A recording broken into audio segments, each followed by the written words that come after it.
નમો હરિયંતાણમ નમો સિદ્ધાણમ નમો આયર્યાણમ નમો વજ્જાયણમ નમો લોય સભ્ય સામનમ ઈસો પંચન મુક્કારો સર્વ પાવ પણાસનો મંગલાણં ચ સવ્વીસન પલ્પમ હવૈ મંગલમ કંઠે ધર્ણેન્દ્રે ચ સ્મુચિતમ કર્મ કુર્વતી પ્રભુસ્તુલ્ય મનોવૃત્તિ પાર્શ્વનાથ શ્રીષ્ઠમ કુંદિમ દુબોખીરતુષારવન્ના સરોજહત્થા કમલે નિસન્ના વાયી સિદ્ધિ પુત્થય વગહત્થા સુહાય સામસયા પસત્થા અંગૂઠે અમૃત વસે લબ્ધિતણા ભંડાર શ્રી ગુરુ ગૌતમ સમરિયે વાંછિત ફલદાતાર વાંછિત ફલદાતાર વાંછિત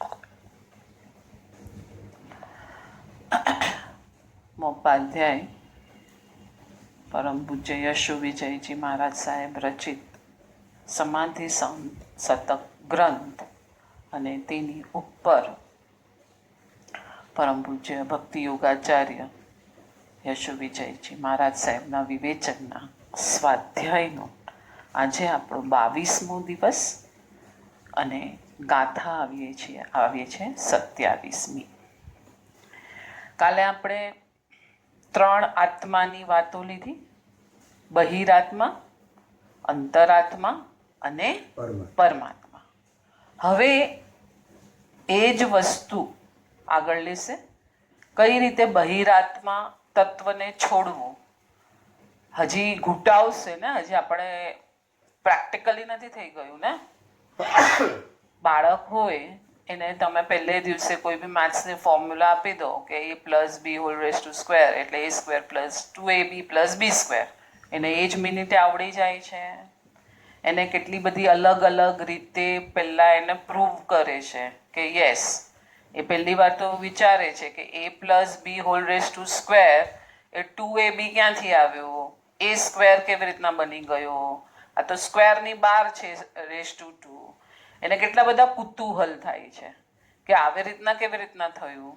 તો આ રીતે જ્યારે બાળકને એક નાનો આપણે ગણિતનો મેથ્સનો દાખલો જ્યારે કરાવીએ છીએ ત્યારે એને અલગ અલગ રીતે પ્રૂવ કરીએ છીએ અને પછી હવે એના મગજમાં આ ફોર્મ્યુલા ફિક્સ થઈ જાય છે. તો કે હવે એને આ ક્યાં a પ્લસ બીની, a માઇનસ બીની, a plus B whole raise to ક્યુબની ક્યાં ક્યાં કઈ રીતે લગાડવી હવે એને બરાબર આવડી જાય છે.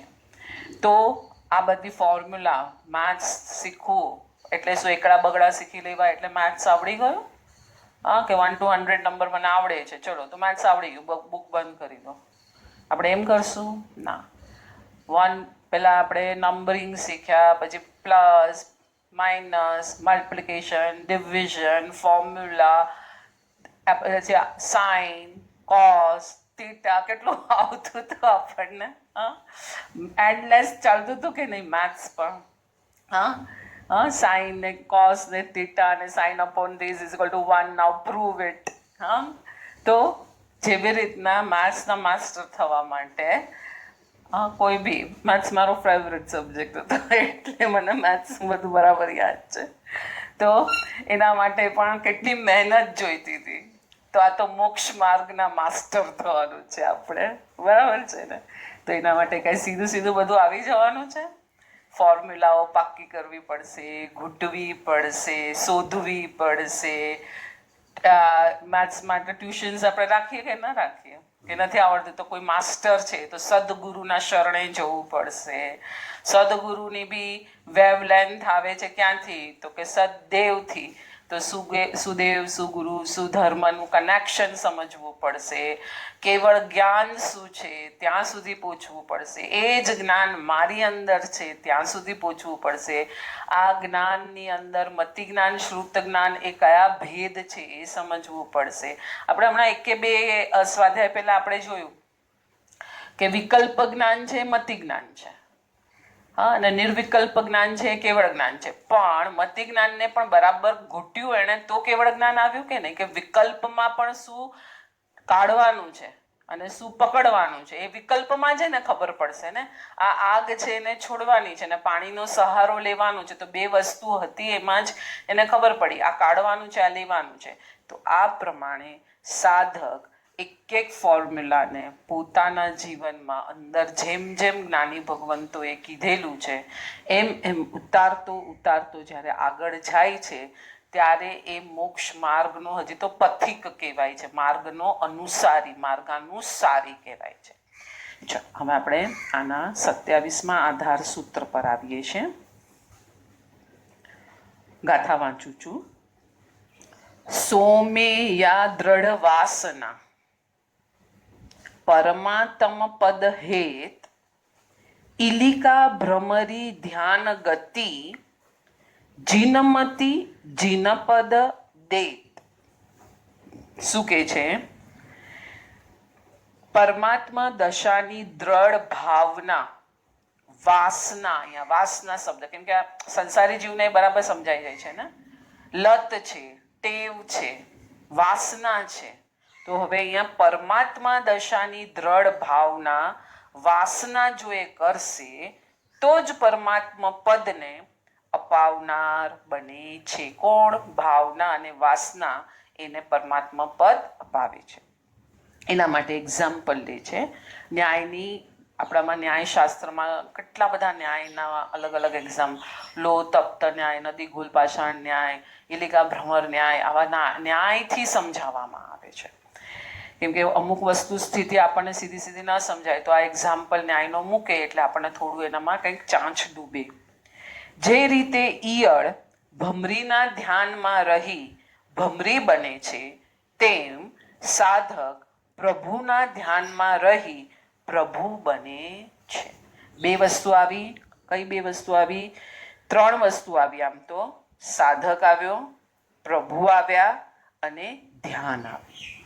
ત્યારે એ પ્રભુમય, પ્રભુ જેવો બન્યો. વિવેચન આપણે જોઈએ. ઇલિકા ભ્રમરી ન્યાય બહુ જ પ્રસિદ્ધ ન્યાય છે. દંતકથા છે. એક આ દંતકથા છે. આપણામાં ફેબલ સ્ટોરીઝ, આપણે પૌરાણિક કથા કહીએ. ઘણા મિથ પણ કે આ હશે કે નહીં, પણ મિથ પણ તને સમજવા માટે છે કે શું છે એમાં, તને વસ્તુ તત્વ સમજાવવા માટે આ બધું છે. એ દંતકથા એવી છે કે ઈયળ ભમરીનું ધ્યાન કરતા કરતા મરીને ભ્રમરી બને છે. આ જ રીતે ભક્ત ભગવાનનું ધ્યાન કરતા કરતા ભગવાન બની જાય છે.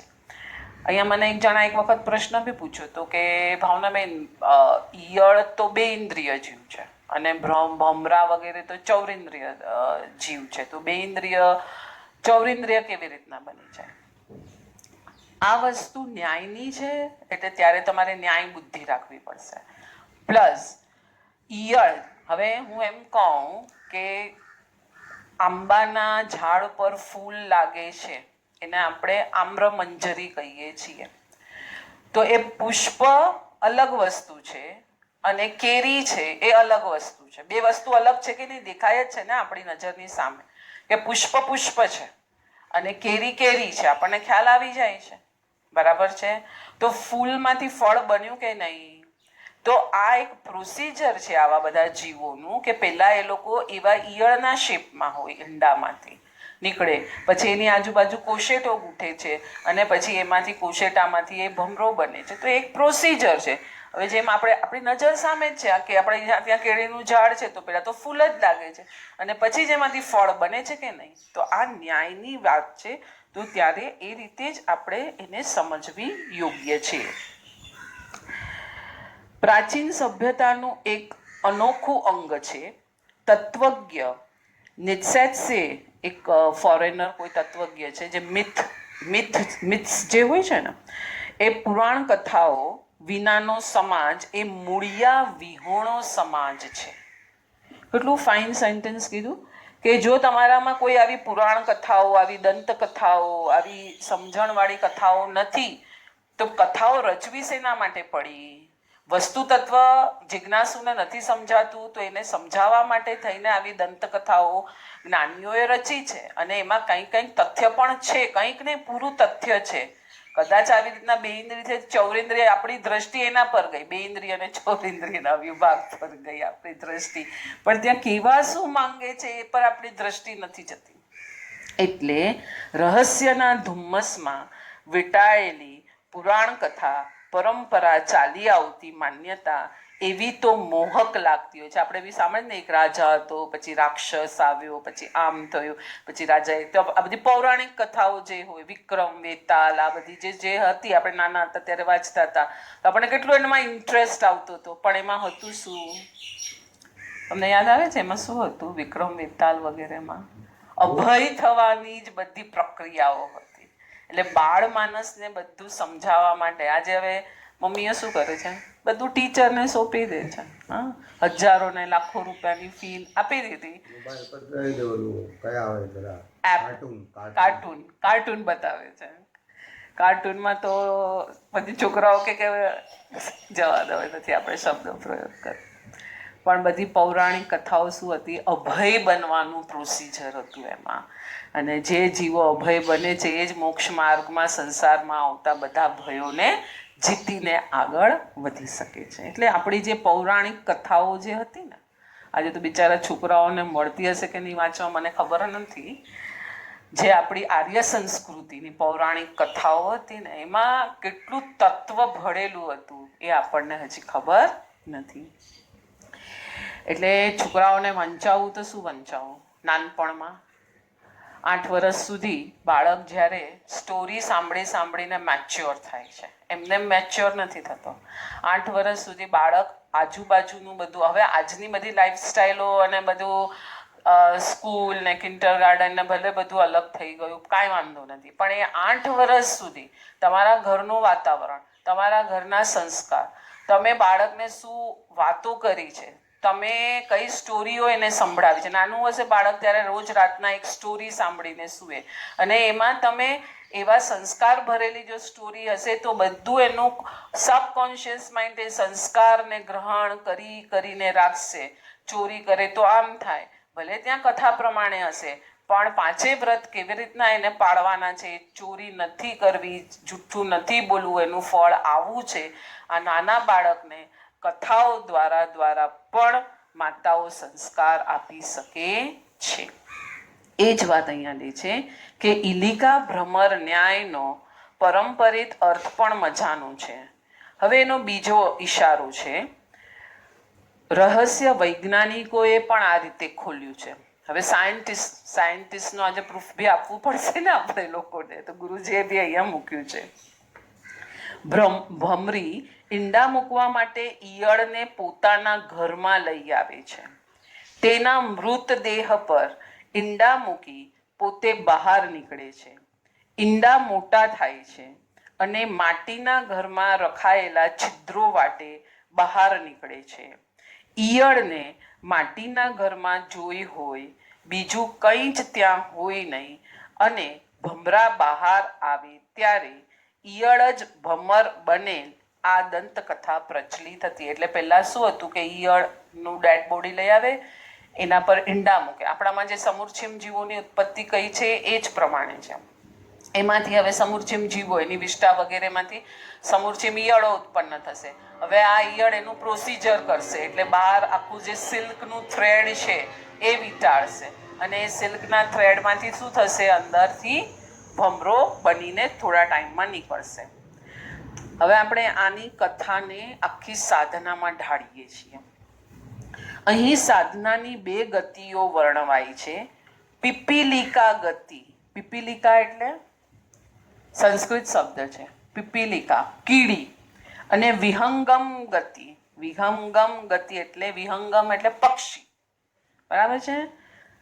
મોસ્ટલી આજના બધા સંસ્કૃત વર્ડમાંથી જ ઇંગ્લિશ વર્ડના અને બધું નીકળ્યું છે. એ બી એક સંશોધનનો સુપર વિષય છે કે ક્યાંથી ક્યાં સુધી એ બધું પૂછ્યું છે.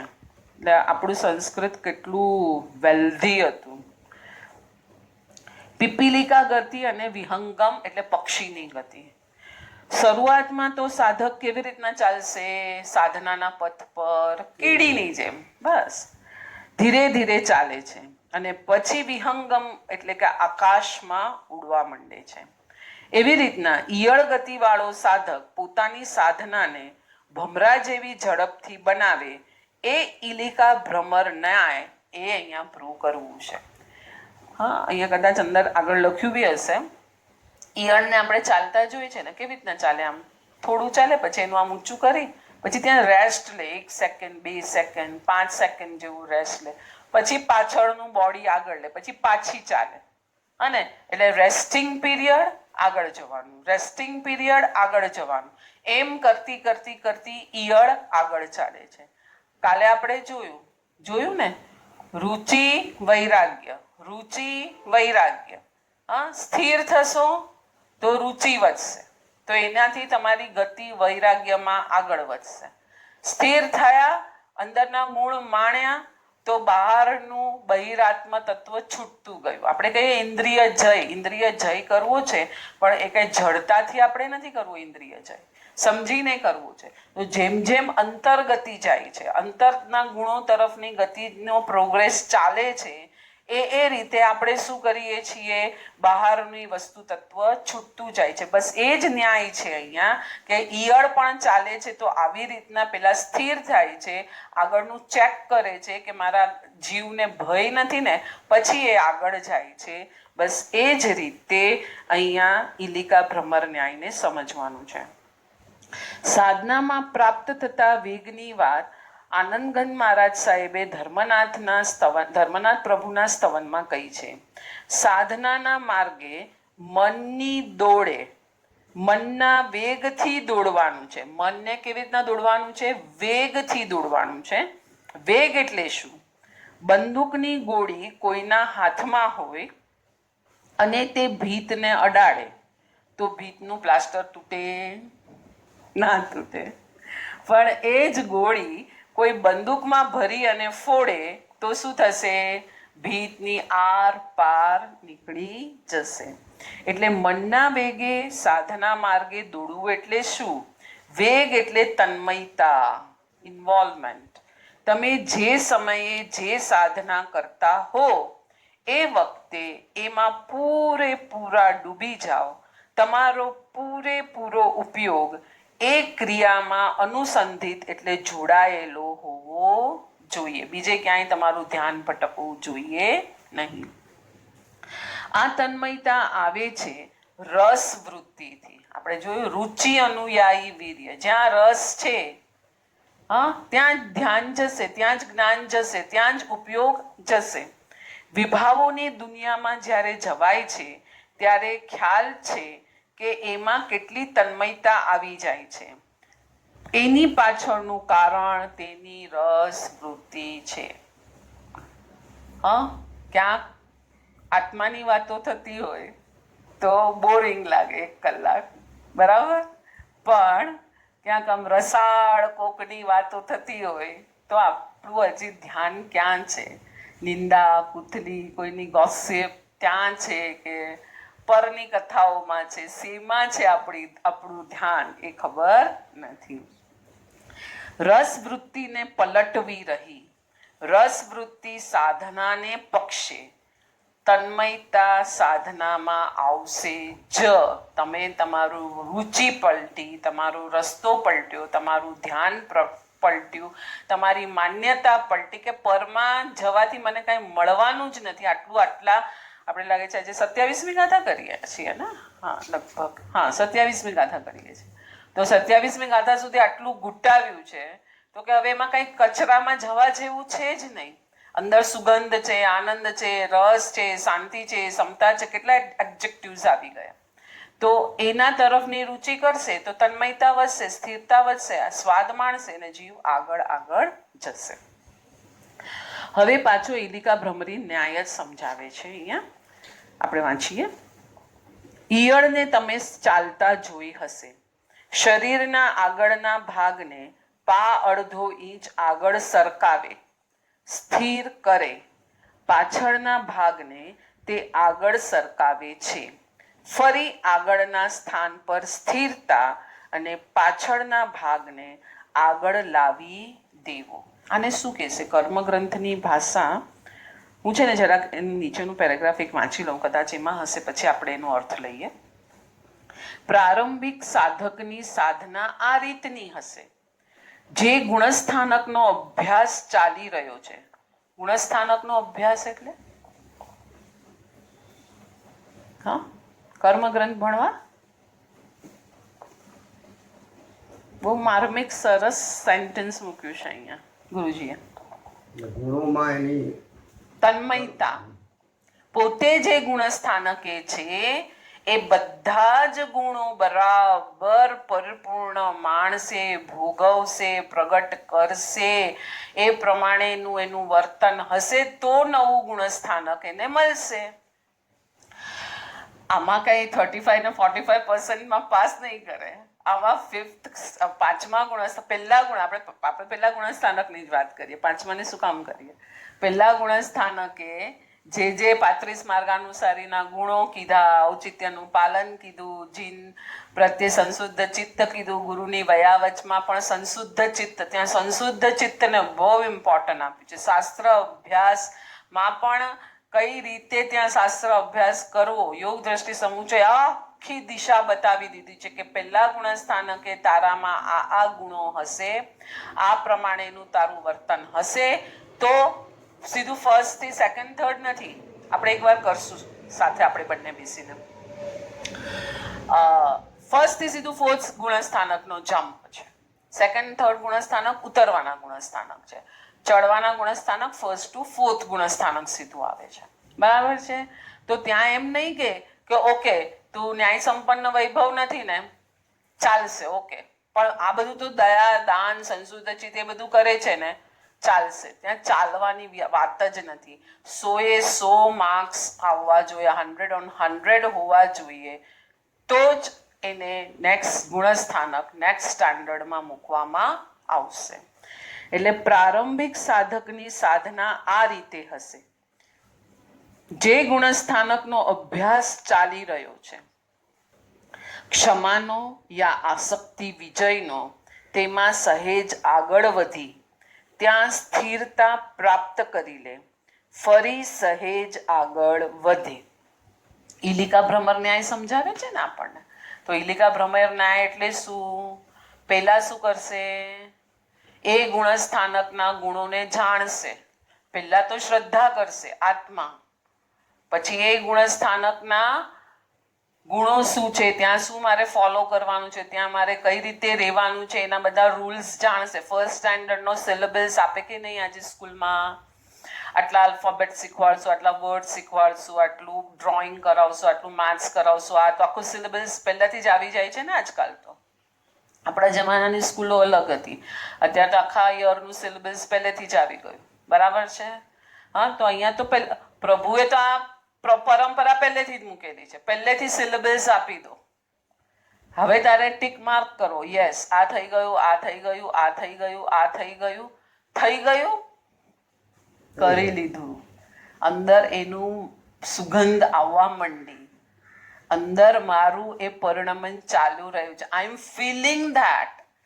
અહીંયા તમે કીધું કે ન્યાય સંપન્ન વૈભવ કરો, તો ન્યાય સંપન્ન વૈભવ કર્યો, હવે એના પર અહંકાર થયો, અરે મેં કર્યું એ થયું, સહજ થયું, બધું સારી રીતે પાળી રહ્યો છું, આ કર્યું, એ પ્રમાણે જે ટીક માર્ક્સ લાગે છે એ જીવો ગ્રંથિભેદ તરફ જાય છે અને સીધું સમ્યક દર્શન પામે છે. એટલે જે ગુણસ્થાનકનો અભ્યાસ ચાલી રહ્યો છે એમાં આગળ વધે, સ્થિર થાય, પછી પાછા આગળ વધે. એટલે શું આવશે? માણસે ને એને શાસ્ત્ર તો શું છે આપણા માટે? પેલું દરિયામાં હોય લેમ્પ પોસ્ટ, દીવાદાંડી. હા, તો શાસ્ત્રએ તો આપણને બતાવ્યું કે આ છે, પણ આપણે પછી આપણે માણશું કે નહીં? 1 + 1 = 2 થાય છે તો આપણે એને અપ્લાય કરશું કે નહીં? બધે જોશું કે નહીં? આપણે બચ્ચું નાનું હોય તો આપણે એને સોની નોટ આપીએ, જા હવે એને સબટ્રેક્શન આવડે છે કે નહીં, નહીં બધું રાઈટ છે કે નહીં, બધું ચેક કરે છે કે નહીં. તો બસ એ રીતે ત્યાં અંદર માણવાનું પણ એનું ચાલે છે અને પાછો આગળ જાય છે. આ થયો ઈલિકા, પીપીલિકા ગતિ. બરાબર? હવે આગળ ભ્રમર ગતિ સાવ જુદી પડે છે. ભમરો જેમ ઝડપથી ઉડી શકે તેમ સાધક તે ગુણો પ્રતિ ઉડી શકશે, દોડી શકશે. ભમરો અલગ અલગ ફૂલો પર રસ ચૂસવા અહીંથી તહીં દોડે છે. આ પ્રતીક અહીં પણ બરાબર બેસે છે. કે 4-5 ગુણોનો એનો અભ્યાસ ચાલુ છે અને એને દોહરાવશે. કેવી રીતના? તો કે સ્વાધ્યાય ચાલુ હશે, જ્ઞાન રસ પીવાતો હશે, દેરાસરે જવાતું હશે, દર્શન કરતો હશે, બધી બાહ્ય ક્રિયાઓ પણ કરતો હશે, એટલે કે સંસારની એટલે દેહ વગેરેની, ખાવું પીવું વિહાર વગેરે એ, અને સામાચારીનું પાલન પણ કરતો હશે. એટલે અહીંયા સાધુ ભગવંતોને પણ સમાવી લીધા છે. પાછું લો, સ્વાધ્યાય ચાલુ હશે, જ્ઞાન રસ પીવાતો હશે, દેરાસરે જવાતું હશે, દર્શનની ક્રિયાઓ થતી હશે, દર્શન રસ માણતો હશે, ક્રિયાઓ કરતો હશે, સામાચારીનું પાલન કરતો હશે. એટલે જ્ઞાન, દર્શન અને ચારિત્ર, આ ત્રણેયનો આનંદ જે એટ અ ટાઈમ માણી રહ્યો છે. આ શું થયું? ભમરાની જેમ. એટલે આપણે દેરાસર જઈએ ત્યારે જ્ઞાન, દર્શન, ચારિત્ર હોય. કેવી રીતના હોય? તો અંદર જ છે તો ચાલુ. હા, એટલે કોઈ એક બહારમાં કોઈ પણ એક જ ક્રિયા આવશે. સ્વાધ્યાય છે તો દર્શન બી છે, જ્ઞાન પણ છે અને ચારિત્ર પણ છે. છે કે નહીં? કેવી રીતના? સ્વાધ્યાયમાં તમે તલ્લીન છો, જ્ઞાનનો રસ ઝરી રહ્યો છે, એને તમે માણી રહ્યા છો. આમાં સરસ આજે આવ્યું, આવું કશે આવ્યું ન હતું, ચલો એને નોટ ડાઉન કરી લો, એ નહીં, અંદર એને ફીલ કરો. તો એ જ્ઞાન રસ અંદર ક્યાં લઈ જવા માંગે છે, એ રસ મણાઈ રહ્યો છે. એટલે શ્રદ્ધા એના પર મોર છાપ મારી રહી છે કે હા, અંદર જ આખી દુનિયા છે, બહાર કશું છે નહીં. એટલે દર્શન, જ્ઞાન આ બંને આવી ગયા અને એમાં તમે તન્મય થઈ ગયા, સ્થિર થઈ ગયા, ત્યાં ને ત્યાં જ રૂકી ગયા. તો એ થઈ ગયું ચારિત્ર. એટલે તમે સ્વાધ્યાય કરો છો તો પણ દર્શન જ્ઞાન ચારિત્ર છે, પૂજા કરો છો ત્યાં પણ દર્શન જ્ઞાન ચારિત્ર છે, સામાચારી પાડો છો ત્યાં પણ દર્શન જ્ઞાન ચારિત્ર. કઈ બધી ક્રિયા ભેદવાળી નથી કે હમણાં જ્ઞાનની ક્રિયા કરો, હવે દર્શનની ક્રિયા કરો, હવે ચારિત્રની ક્રિયા કરો, એમ અલગ અલગ નથી. બધામાં બધું જ મણાય છે. એટલે ભમરો પણ જ્યારે જતો હોય છે અલગ અલગ ફૂલ પર, ત્યારે જે રસ ચૂસવાની ક્રિયા કરે છે ત્યારે ક્યાંક આ રીતે અલગ અલગ ક્રિયા થતી હશે. સાધનાની ઇલિકા ગતિ ભ્રમર ગતિમાં ફેરવાય અને સ્વગુણોનો અભ્યાસ ઝડપથી થાય, તેમ સ્વસત્તા ભણી ઝડપથી જવાય છે. પ્રસમરતિ પ્રકરણમાં યાદ આવે છે કે સ્વગુણોના અભ્યાસમાં જેની બુદ્ધિ ઓતપ્રોત થઈ છે, શું કહે છે પ્રસમરતિ ગ્રંથ? સ્વગુણોના અભ્યાસમાં જેની બુદ્ધિ ઓતપ્રોત થઈ છે એવો સાધક બીજાઓની વાતો જોવા માટે અંધ છે, કહેવા માટે મૂંગો છે અને સાંભળવા માટે બહેરો છે. આ જ કડી આગળ જોઈએ કે પરમાત્મા દશાની દ્રઢ ભાવના જ પરમાત્મા પદ અપાવે છે. ઇલિકા ભ્રમર ન્યાયમાં ભ્રમરી બને છે. એટલે ઇલિકા ભમરીના ધ્યાનમાં જેમ ભમરી બની જાય છે, તેમ પ્રભુનું ધ્યાન ભક્તને જીન પદ અપાવી દે છે. ખ્યાલ આવ્યો? એટલે આખું અહીંયા સેના પર આપણને કોન્સન્ટ્રેશન કરાવ્યું, આગળ આપણને બધું છોડાવ્યું. હવે સાધના કેવી રીતના કરવાની છે? તમારા જીવનમાં પ્રીતિ, ભક્તિ, વચન અને અસંગ આ 4 અનુષ્ઠાન છે. તો પ્રીતિ કોની કરવાની છે? આપણે સિમ્પલમાં હું એમ સમજાવું કે પ્રીતિ અનુષ્ઠાન એટલે શું? જે બાળકને મમ્મી ગમે, એટલે બાળક શું કરે? મમ્મીની આજુબાજુ જ ફર્યા રાખે ને, બીજે ક્યાંય મમ્મીને છોડીને જાય ને, પેલું ગમે તેટલું ચોકલેટ કે પ્રલોભન કે બધું બતાવે તો બિચારું આમ જોશે ખરી, પણ ના, મમ્મીથી અજાણ્યા માણસ પાસે નહીં જાય, મમ્મીને જ ચોટીને રહેશે. આ થયું પ્રીતિ અનુષ્ઠાન. તો બસ અહીંયા આ રીતે જે સાધક પ્રભુની પ્રીતિમાં લયલીન બની જાય છે એ ઇલિકા ભ્રમર ન્યાયે હવે એનું બીજું બધું આખું જગત છૂટી જાય છે. અને આખું જગત જેમ જેમ છૂટતું જાય છે એમ આપણે કાલે બી જોયું, ઇન્દ્રિય જય, સ્ટેપ બાય સ્ટેપ મોહ જય, ગુણસ્થાનકોની પ્રગતિ, જે ગુણસ્થાનકમાં જે કરવાનું છે એ બધા ગુણોને માણવાનું છે. પ્રગટ એની જાતે થઈ જાય છે. હું આ ગુણસ્થાનકે છું એ તો અહમ ભાવ આવી જશે તો પાછું એને પછાડશે.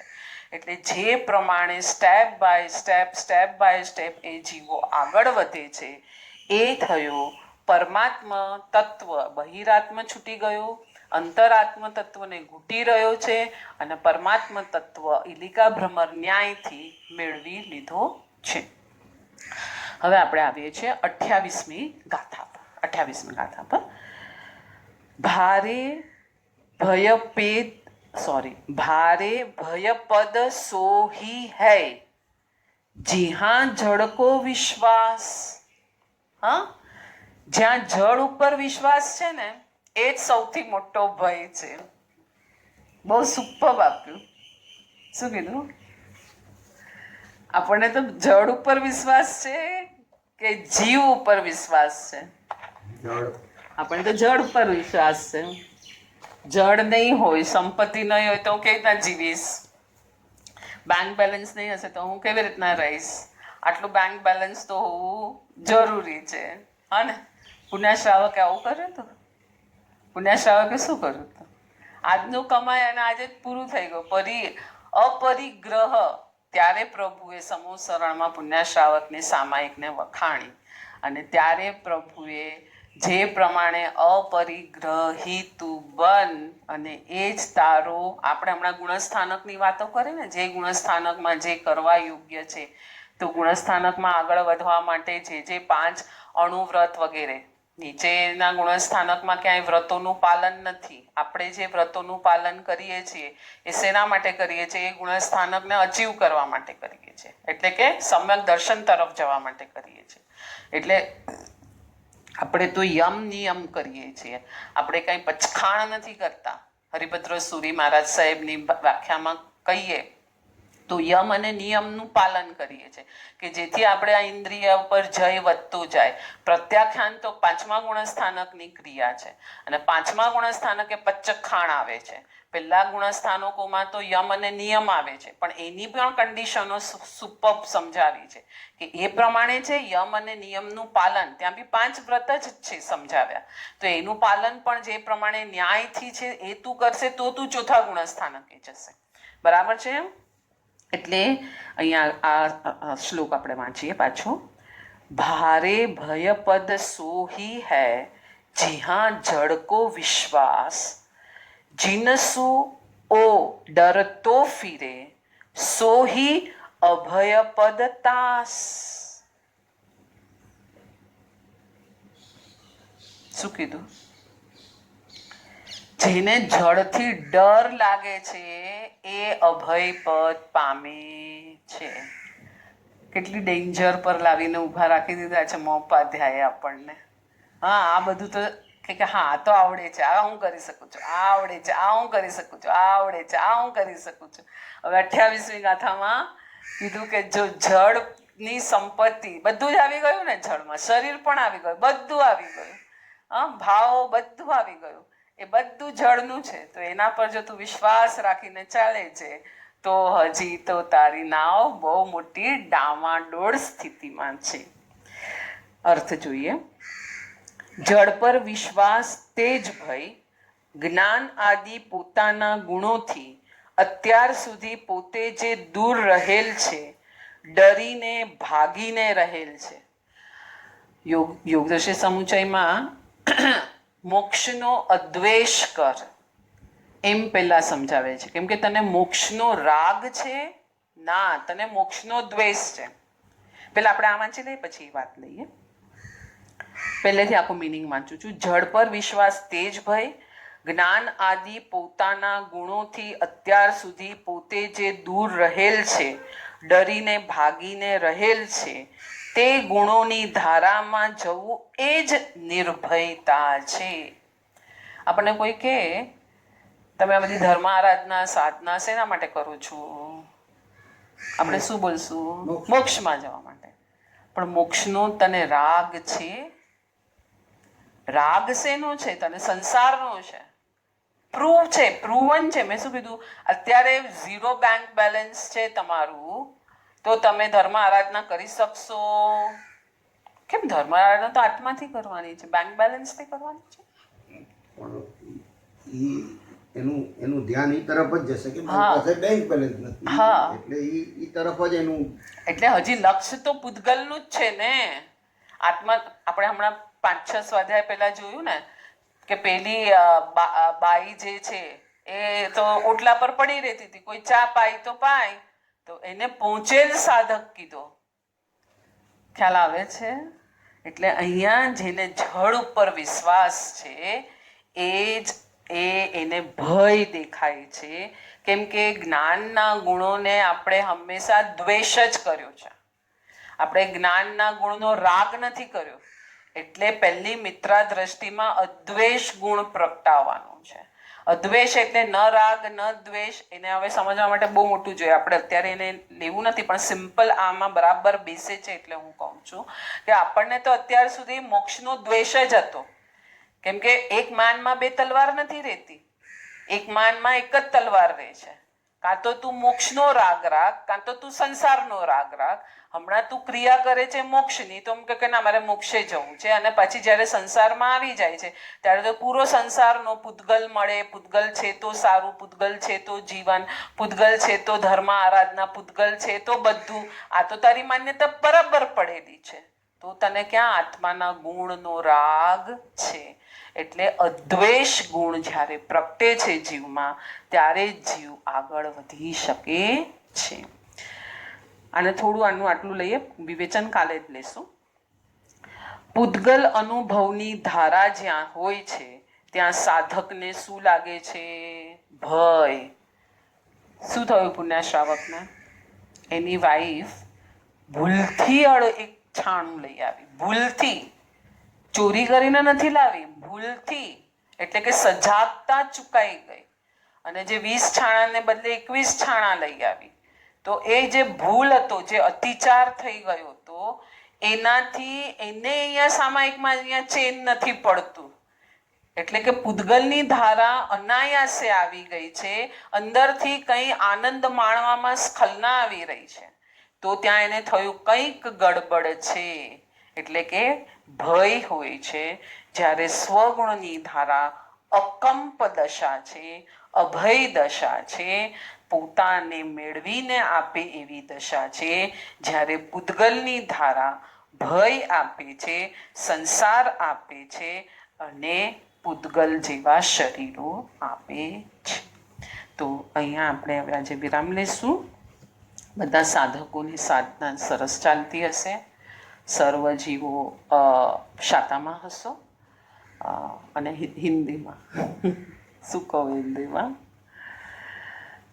इलिका भ्रमर न्याय से गुरुदेव ने यहाँ समझाने की कोशिश की है. जैसे इलिका वर्म, वो भ्रमर कैसे बनता है?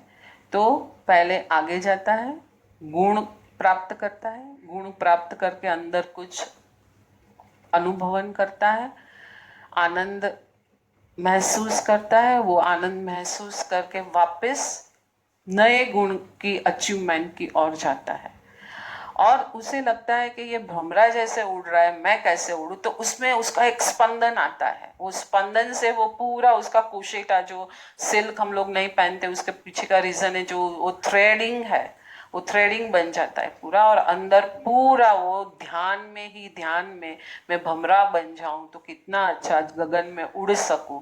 उसमें वो पूरा वो कुशेटा जो उसका ककुन है वो पूरा ब्लास्ट होके वो भ्रमरा बन जाता है. लेकिन साधक पहले स्टेप बाय स्टेप आगे जाएगा, और फिर जब उसकी मास्टरी आ जाएगी तब जो ध्यान, जो गुण में रत है, उसमें वो मस्त बन जाएगा. જીનાના વિરુદ્ધ કાંઈ પણ બોલાઈ ગયું હોય તો મિચ્છા, હા હા, જીનાના વિરુદ્ધ કાંઈ પણ બોલાઈ ગયું હોય તો મિચ્છામી દુક્કડમ. આટલે જેને પણ મળતી હોય, જે લોકો ફોરવર્ડ પણ કરતા હોય, અમારા ગ્રુપમાં બી અમે રોજ નાખીએ છીએ. અમારી યુટ્યુબ ચેનલ સ્વાધ્યાય બાય ભાવનાજી, એને પણ તમે સબસ્ક્રાઈબ કરશો તો ભવિષ્ય માટે પણ સારું રહેશે. પ્રણામ.